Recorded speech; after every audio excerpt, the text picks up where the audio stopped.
اس سے یہ بھی معلوم ہوتا ہے کہ اس میں بھی حق تعالی شانہ بندہ ہی کے مصالح پر نظر فرماتے ہیں۔ اگر اس کے لیے اس چیز کا عطا فرمانا مصلحت ہوتا ہے تو مرحمت فرماتے ہیں، ورنہ نہیں۔ یہ بھی اللہ کا بڑا احسان ہے کہ ہم لوگ بسا اوقات اپنی نافہمی سے ایسی چیز مانگتے ہیں جو ہمارے مناسب نہیں ہوتی۔ اس کے ساتھ دوسری ضروری اور اہم بات قابل لحاظ یہ ہے کہ بہت سے مرد اور عورتیں تو خاص طور سے اس مرض میں مبتلا ہیں کہ بسا اوقات غصے اور رنج میں اولاد وغیرہ کو بد دعا دیتے ہیں۔ یاد رکھیں کہ اللہ جل شانہ کے عالی دربار میں بعض اوقات ایسے خاص قبولیت کے ہوتے ہیں کہ جو مانگو مل جاتا ہے۔ یہ احمق غصہ میں اول تو اولاد کو کوستی ہیں، اور جب وہ مر جاتی ہے یا کسی مصیبت میں مبتلا ہو جاتی ہے تو پھر روتی پھرتی ہیں، اور اس کا خیال بھی نہیں آتا کہ یہ مصیبت خود ہی اپنی بد دعا سے مانگی ہے۔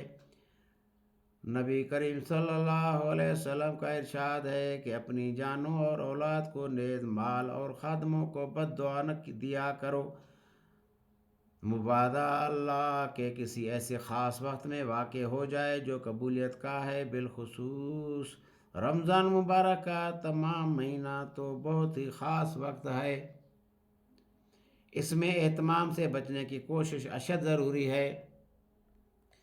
حضرت عمر رضی اللہ تعالیٰ عنہ حضور اکرم صلی اللہ علیہ وسلم سے نقل کرتے ہیں کہ رمضان مبارک میں اللہ کو یاد کرنے والا شخص بخشایا ہے، اور اللہ سے مانگنے والا نامراد نہیں رہتا۔ حضرت ابن مسعود رضی اللہ تعالیٰ عنہ کی ایک روایت سے ترغیب میں نقل کیا ہے کہ رمضان کی ہر رات میں ایک منادی پکارتا ہے کہ اے خیر کی تلاش کرنے والے، متوجہ ہو اور آگے بڑھ، اور اے برائی کے طلبگار، بس کر اور آنکھیں کھول۔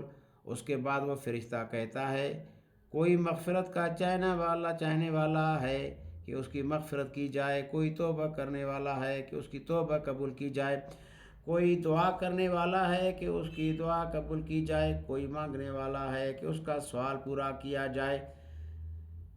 اس سب کے بعد یہ امر بھی نہایت ضروری اور قابل لحاظ ہے کہ دعا کے قبول ہونے کے لیے کچھ شرائط بھی وارد ہوئی ہیں کہ ان کے فوت ہونے سے بسا اوقات دعا رد کر دی جاتی ہے۔ من جملہ ان کے حرام غذا ہے کہ اس کی وجہ سے بھی دعا رد ہو جاتی ہے۔ نبی کریم صلی اللہ علیہ وسلم کا ارشاد ہے کہ بہت سے پریشان حال آسمان کی طرف ہاتھ کھینچ کر دعا مانگتے ہیں اور یا رب کرتے ہیں، مگر کھانا حرام، پینا حرام، لباس حرام، ایسی حالت میں کہاں دعا قبول ہو سکتی ہے؟ مورخین نے لکھا ہے کہ کوفہ میں مستجاب الدعا لوگوں کی ایک جماعت تھی۔ جب کوئی حاکم ان پر مسلط ہوتا، اس کے لیے بد دعا کرتے، وہ ہلاک ہو جاتا۔ حجاج ظالم کا جب وہاں تسلط ہوا تو اس نے ایک دعوت کی جس میں ان حضرات کو خاص طور سے شریک کیا، اور جب خانے سے فارغ ہو چکے تو اس نے کہا کہ میں ان لوگوں کی بد دعا سے محفوظ ہو گیا کہ حرام کی روزی ان کے پیٹ میں داخل ہو گئی۔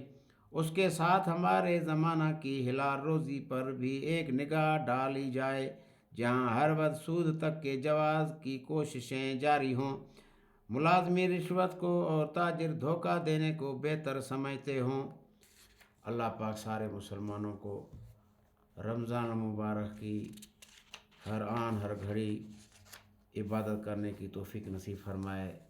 دن کو ہم روزے مبارک کو اہتمام کے ساتھ ادا کریں، اور رات کو تراویح پڑھیں، دن کو قرآن مجید کی تلاوت کریں، رات کو قرآن پاک پڑھیں، اور دعوت میں، تعلیم میں، ذکر میں، عبادت میں اور خدمت کے اندر ہم ان اوقات کو گزاریں اور دعاؤں میں لگے رہیں۔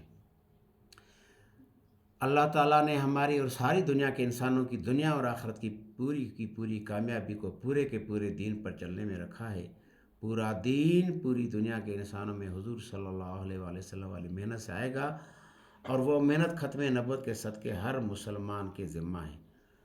اس محنت کو سیکھنے کے لیے بزرگ فرماتے ہیں کہ 3 چلے لگا کر اس محنت کو سیکھا جائے اور زندگی کا مقصد بنا کر مرتے دم تک اس دعوت والے کام کو کیا جائے۔ اور بزرگ فرماتے ہیں کہ مقام پہ رہتے ہوئے ہر مسلمان 5 اعمال کرے.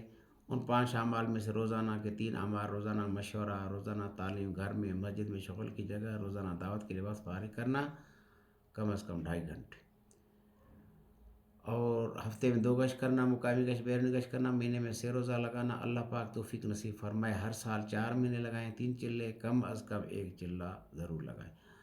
تو جن احباب کے 4 مہینے لگ جائیں اور وہ 2 سال مقام پہ انہوں نے اعمال مقامی کام کیا ہے، ان کے قواعد پورے ہوں، تو ایسے احباب پھر سال بیرون کے لیے فرمائیں، 7 مہینے بیرون کے لیے فرمائیں. ملک کے اندر 1 سال پیدل جماعتوں کے تقاضے ہیں اور ہر سال 4 مہینے لگانے کے تقاضے ہیں. تو اس کے لیے میرا بھی اس دعوت کے کام کو مرتے دم تک کرنے کا ارادہ ہے، اور آپ حضرات کا بھی سب کا ارادہ ہے نا انشاءاللہ. اللہ پاک عمل کرنے کی توفیق نصیب فرمائے. تو یہ جو جمعہ انشاءاللہ آئے گا 5 فروری 2024 کو انشاءاللہ تعالی، تو اس جمعے میں آخری عشرے میں انشاءاللہ تعالی ہم 6 روزے کی جماعت میں جائیں گے. پہلے عشرے میں بھی اللہ پاک نے توفیق عطا فرمائے 6 روزہ لگا کر آئے، تو اس میں بھی جائیں گے انشاءاللہ. وہ ہمارا جو ہے مارچ کا 6 روزہ تھا، یہ اپریل کا 6 روزہ ہوگا. تو سارے بھائیوں سے درخواست ہے کہ سب کوشش کریں کہ کم از کم 1 6 روزہ تو رمضان مبارک میں ضرور لگ جائے. تو کوشش فرمائیں گے انشاءاللہ تعالی. اللہ تعالیٰ عمل کرنے کی توفیق نصیب فرمائے. سبحانک اللہم و بحمدک، اشہد ان لا الہ الا انت، نستغفرک و نتوب الیک، نستغفرک و نتوب الیک، نستغفرک و نتوب الیک. سبحان ربک رب العزۃ عما یصفون وسلام علی المرسلین والحمد للہ رب العالمین. آمین برحمتک یا ارحم الراحمین.